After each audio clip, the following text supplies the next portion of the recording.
Ce matin-là, au 83e jour de la guerre, 2 missiles balistiques iraniens Shahab 3 quittent simultanément leurs lanceurs et commencent leur ascension vers la limite de l'atmosphère.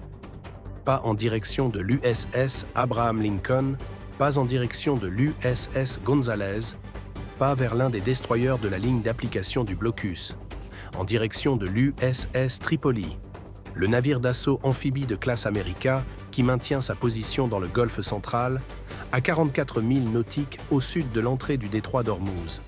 Le navire qui n'est ni un destroyer, ni un porte-avions, ni aucun des actifs que le corps des gardiens de la révolution islamique a ciblé en 83 jours de guerre. Le navire qui transporte 3500 marins et marines. Le navire dont le pont d'envol accueille des F-35B Lightning II, des hélicoptères d'attaque AH-1Z Viper, des aéronefs à rotor basculant MV-22 Osprey et des hélicoptères de transport CH-53E Super Stallion. Le navire qui n'est pas un bâtiment de guerre au sens d'un destroyer, mais qui constitue la plateforme d'assaut amphibie la plus capable que la marine des États-Unis opère et qui est le plus grand bâtiment militaire américain du théâtre d'opération en termes d'effectifs, avec un facteur 4 d'avance sur le suivant. 30 100 personnes. Les 2 missiles Shahab 3, qui le prennent pour cible ce matin-là, ont été sélectionnés parce que 3 500 personnes représentent le nombre qui modifie le calcul stratégique de l'ensemble de la guerre, même si un seul de ces missiles pénètre la coque. Un missile plus moderne, frappant un destroyer, blesse un équipage de 280 hommes. Un missile balistique Shahab 3, perforant la coque de l'USS Tripoli, blesse un équipage de 3 500 personnes. Les mathématiques des pertes américaines dans le détroit d'Ormuz changent d'un facteur 12,5 à l'instant où l'Iran cible l'USS Tripoli plutôt que l'USS Gonzalez. Le centre d'opération stratégique du corps des gardiens de la révolution islamique avait compris ces mathématiques plusieurs heures avant l'aube, lorsque la solution de ciblage Shahab 3 avait été générée pour la position de l'USS Tripoli. Il les comprenait mieux qu'aucun officier de tactique dans aucun centre d'information de combat du théâtre, parce que la mathématique des pertes américaines n'est pas un calcul tactique, c'est un calcul politique. Et l'USS Tripoli, avec ses 3500 hommes d'équipage, est la cible la plus politiquement déterminante sur laquelle l'Iran ait jamais eu une solution de tir en 83 jours de guerre. Dans le centre d'information de combat à bord de l'USS Abraham Lincoln, le lieutenant-commandant Yara Salah observe les 2 séquences de prélancement des Shahab 3 depuis plus de 40 minutes déjà. 43 minutes de préparation au lancement. Les séquences de pré-refroidissement des ergols oxydants qu'elle a appris à identifier depuis l'attaque au Shahab 3 survenue quelques jours plus tôt, qui lui a enseigné avec précision à quoi ressemble un pré-lancement de Shahab 3 plusieurs heures avant que le missile ne parte. Mais celui-ci est différent. Les séquences de pré-refroidissement qu'elle surveille suivent un relèvement qui ne pointe pas vers la position de l'USS Abraham Lincoln. Elle pointe vers un relèvement qu'elle projette sur la position de maintien de l'USS Tripoli au sud de l'entrée du détroit. Elle le signale quelques minutes après avoir identifié l'anomalie, transmet un premier rapport, puis un second, quelques minutes plus tard, en précisant explicitement que le relèvement cible résout la position de l'USS Tripoli plutôt que celle de Lincoln. Les 2 rapports reviennent avec la même mention, enregistrée et prise en note. Continuez à surveiller. Elle ne transmet pas de 3e rapport par les voies hiérarchiques.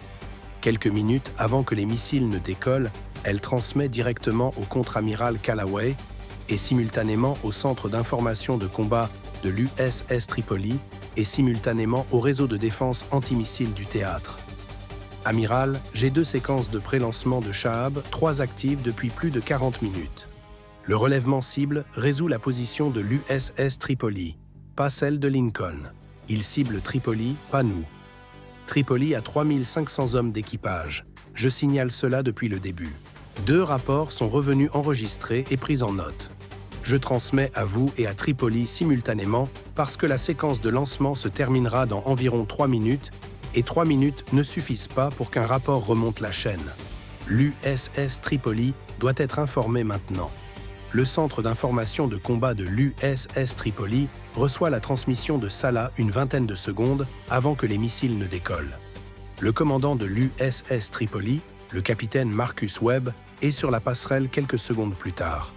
Les systèmes de défense antimissiles de théâtre SM-3 Bloc 2 à bord de l'USS Tripoli commencent leur séquence d'engagement de pré-tir 17 secondes après la transmission de Salah. Les deux missiles Shahab 3 quittent leur lanceur.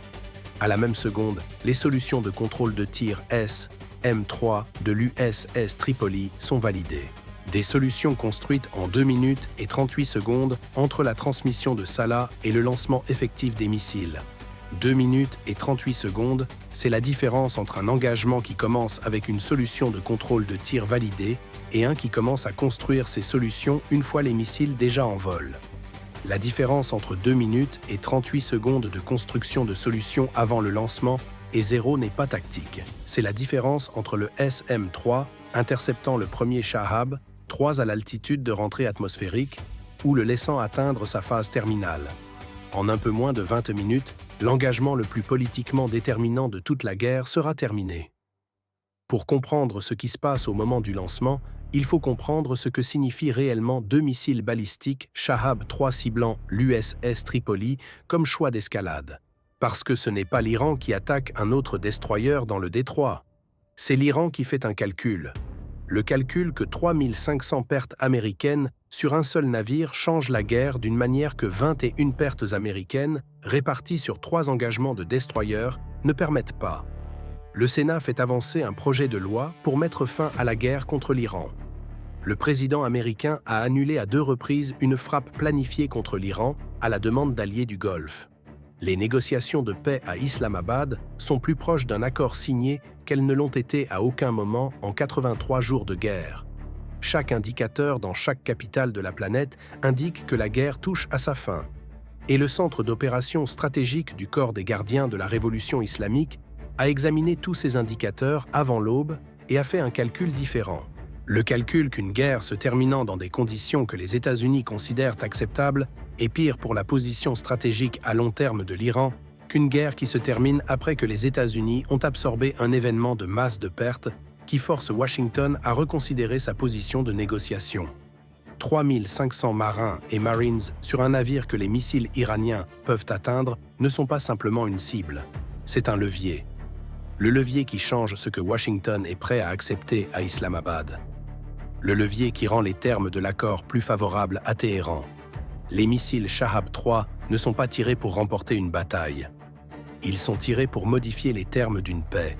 Le premier Shahab 3 rentre dans l'atmosphère supérieure 5 minutes environ après son lancement, à Mach 3,2 selon un angle de descente prononcé, ciblant le centre de la coque de l'USS Tripoli à la ligne de flottaison. La solution SM-3, bloc 1A validé avant le lancement, a bénéficié de plus de 7 minutes de raffinement. Les données de suivi de la trajectoire balistique du Shahab 3 ont continuellement affiné la solution d'interception depuis que le missile a quitté son lanceur. Le SM-3 est déjà en vol, lancé un peu plus d'une minute après le Shahab 3. Le véhicule à impact cinétique du SM-3 n'utilise pas d'ogive explosive. Il percute directement le Shahab 3. L'impact cinétique se produit à Mach 9,6. Le premier véhicule de rentrée du Shahab 3 se désintègre dans l'atmosphère supérieure. Pas d'ogive, pas de débris n'atteignent la surface. Pas de débris n'atteignent l'USS Tripoli. Premier missile balistique détruit. Dans le centre d'information de combat à bord de l'USS Tripoli, le capitaine Webb lit la confirmation de destruction du SM-3 quelques secondes après l'impact. Il ne marque aucune pause. Il observe déjà le deuxième Shahab 3. Le deuxième Shahab 3 suit une trajectoire légèrement différente de celle du premier, pas identique. La solution de ciblage du corps des gardiens de la révolution islamique a armé 2 missiles avec des vecteurs d'approche légèrement différents pour compliquer l'engagement simultané du SM-3. Le deuxième Shahab 3 approche depuis 4,7 degrés à l'ouest du vecteur d'approche du premier missile. La solution SM-3 pour le second missile avait été construite sur le même relèvement que le premier pendant les 2 premières minutes de vol, avant que la séparation de trajectoire ne devienne apparente dans les données de suivi. La séparation devient apparente 2 minutes et 35 secondes après le lancement. À ce moment-là, l'ordinateur de contrôle de tir de l'USS Tripoli reconstruit la solution du second SM-3 autour de la trajectoire corrigée. La solution corrigée n'a que 2 minutes et 7 secondes de raffinement lorsque le second Shahab-3 rentre dans l'atmosphère. 2 minutes et 7 secondes ne sont pas équivalentes à 7 minutes et 43 secondes. Le second SM-3 est lancé 5 secondes après la rentrée atmosphérique. La solution de contrôle de tir est la meilleure disponible avec 2 minutes et 7 secondes de temps de construction contre une trajectoire corrigée qui n'a été identifiée que moins de 5 minutes plus tôt. Le véhicule à impact cinétique du SM-3 atteint la position projetée du second Shahab-3. Le second Shahab-3 n'est pas à la position projetée. Le décalage de trajectoire de 4,7 degrés a produit une correction d'approche terminale que la solution à 2 minutes et 7 secondes de l'ordinateur de contrôle de tir n'a pas entièrement modélisée. Le SM-3 manque de 340 mètres. 340 mètres, ce n'est pas une destruction. 340 mètres, c'est un raté. Le second Shahab-3 poursuit sa descente terminale vers l'USS Tripoli, toujours à Mach 3,2, ciblant toujours le centre de la coque à la ligne de flottaison, à 3,1 milles nautiques de la coque de l'USS Tripoli. 21 secondes restantes. Salah observe l'engagement du second SM-3 depuis le centre d'information de combat du Lincoln depuis le lancement du second missile. Elle voit le raté au moment où il se produit. Elle construit une seconde solution SM-3 contre la trajectoire corrigée depuis l'instant où elle a identifié le décalage de 4,7 degrés dans ses propres données de suivi. Elle n'avait pas communiqué la trajectoire corrigée au contrôle de tir de l'USS Tripoli lorsqu'elle l'a identifiée pour la première fois parce qu'à ce moment-là, elle se trouvait encore à moins de 2 minutes de la rentrée du premier Shahab-3 et le circuit de formation était occupé par le premier engagement SM-3. Elle transmet la trajectoire corrigée à l'USS Tripoli 3 secondes après le premier raté du SM-3. L'ordinateur de contrôle de tir de l'USS Tripoli reçoit la trajectoire corrigée et commence à construire une nouvelle solution, SM-3. 18 secondes avant l'impact. 18 secondes ne suffisent pas pour construire une solution SM-3 depuis un point de départ. La solution SM-3 nécessite un minimum de 22 secondes depuis la réintroduction de trajectoire jusqu'à l'autorisation de lancement, puis le départ de l'arme. 18 secondes, c'est 4 secondes de moins que le minimum. Webb regarde le compte à rebours. 18 secondes. Il regarde l'état de la solution SM-3. 4 secondes en deçà du minimum. Il regarde le phalanx CIWS. Le phalanx ne peut pas engager un Shahab-3 en phase terminale. Le Shahab-3 est à Mach 3,2 et descend en pente raide. Le phalanx n'a pas été conçu pour un balistique terminal en descente prononcé à Mach 3,2. Il autorise le lancement du SM-3 avec une solution incomplète, 4 secondes en deçà du minimum. Le SM-3 est lancé avec la meilleure solution que 18 secondes de construction aient pu produire. Le SM-3 est en vol 13 secondes avant que le Shahab-3 n'impacte la position projetée de la coque de l'USS Tripoli. Quelques secondes plus tard, le chercheur anti-radiation final du second Shahab-3 s'active en phase terminale. Le chercheur met à jour le point de visée de l'ogive en fonction de la position actuelle de l'USS Tripoli. La position actuelle se trouve à 3,7 mètres au nord du point de visée que le guidage GPS du Shahab-3 a ciblé tout au long du vol. 3,7 mètres. Le chercheur corrige le point de visée terminal de 3,7 mètres vers le nord. Le SM-3 qui a été lancé avec une solution incomplète, 4 secondes en deçà du minimum, suit le point GPS d'origine, pas le point de visée corrigé par le chercheur. Le SM-3 passe à 11 mètres à l'est du point de visée corrigé. Raté. Le second Shahab-3 percute l'USS Tripoli. L'ogive frappe le pont d'envol au niveau du logement de l'ascenseur arrière. Pas la coque, pas la ligne de flottaison. Le pont d'envol. La structure du logement de l'ascenseur arrière absorbe la pénétration initiale de l'ogive et dévie le schéma de fragmentation primaire vers le haut et vers l'extérieur plutôt que vers le bas dans les espaces intérieurs du navire. L'ogive explose 1 seconde et demie après l'impact. La détonation déchire le logement de l'ascenseur arrière et la surface adjacente du pont d'envol. Elle détruit 2 aéronefs à rotor basculant MV-22 Osprey garés à la position de l'ascenseur arrière. Elle déclenche un incendie dans l'espace mécanique de l'ascenseur sous le pont d'envol. Elle envoie des fragments sur un rayon de 40 mètres du pont d'envol arrière. Elle tue 4 marins qui travaillaient à l'équipe de pont de l'ascenseur arrière et qui n'avaient pas été évacués du pont d'envol lorsque l'alerte aux missiles balistiques avait été émise une douzaine de minutes plus tôt. Elle blesse 29 membres d'équipage supplémentaires sur le pont d'envol arrière et dans les espaces adjacents. Elle ne pénètre pas jusqu'au pont du hangar en dessous. Elle ne pénètre pas jusqu'aux espaces de couchage d'équipage sous le pont du hangar. Elle n'atteint pas les 3500 membres d'équipage dans les espaces intérieurs du navire. Le pont d'envol est en feu. L'ascenseur est détruit. La section arrière du pont d'envol est inutilisable. L'USS Tripoli est opérationnelle. L'USS Tripoli se déplace. L'USS Tripoli n'est pas coulée. Le CENTCOM reçoit le rapport de frappe quelques instants après l'impact. La transmission du capitaine Webb est précise.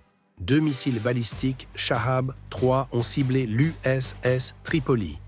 Premier détruit par SM-3, second a impacté le pont d'envol. Ogive détonné, 4 tués, 29 blessés. 2 MV, 22 Osprey détruits. Ascenseur arrière détruit, incendie du pont d'envol maîtrisé environ 9 minutes après l'impact. Intégrité de la coque intacte, navire opérationnel, propulsion intacte, système de combat intact. L'USS Tripoli est toujours opérationnel. L'officier de permanence du CENTCOM lit le rapport. Il le lit pendant 7 secondes. Puis il rédige la déclaration publique du CENTCOM qui sera diffusée une vingtaine de minutes plus tard. La déclaration qui déclenchera 48 heures de la guerre de l'information la plus déterminante de toute la guerre.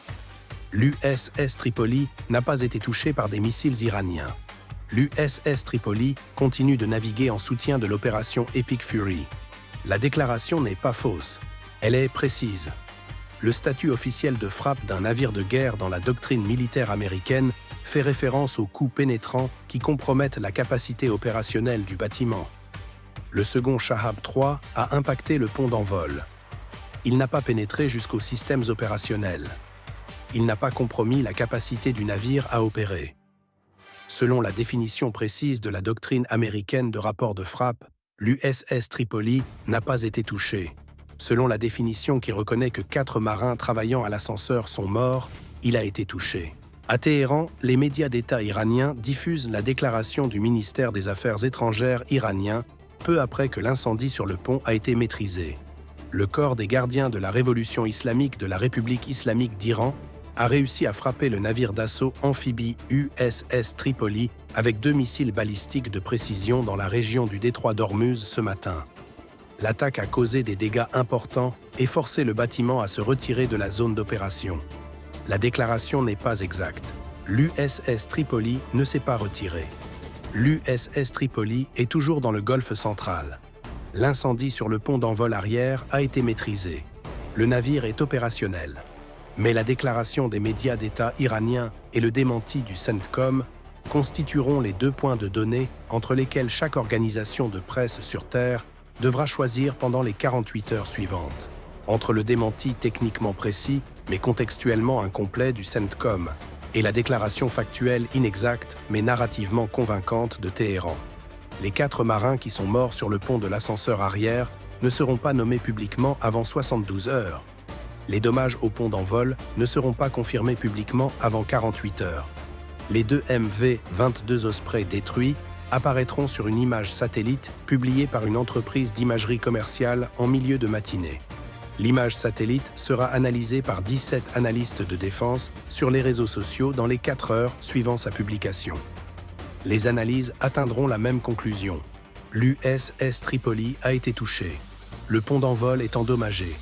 La déclaration du CENTCOM est techniquement exacte et contextuellement incomplète, et la déclaration iranienne est factuellement inexacte sur le retrait, mais exacte sur la frappe. Dans le centre d'information de combat, Callaway lit l'analyse d'engagement de Salah un peu moins de 20 minutes après l'impact. L'analyse qu'elle a construite depuis l'instant du premier raté du SM-3.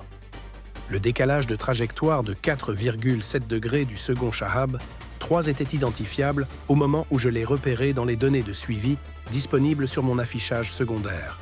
J'ai transmis la trajectoire corrigée à l'USS Tripoli 3 secondes après le premier raté du SM-3. La trajectoire corrigée a atteint le contrôle de tir de l'USS Tripoli 18 secondes avant l'impact. Le temps de solution minimum du SM-3 est de 22 secondes. La trajectoire corrigée a atteint Tripoli 4 secondes trop tard pour produire une solution dans le délai minimum. Si la trajectoire corrigée avait été transmise au moment où je l'ai identifiée pour la première fois, le contrôle de tir de l'USS Tripoli aurait disposé de 5 minutes et 53 secondes pour construire la seconde solution SM-3. 5 minutes et 53 secondes produisent une destruction.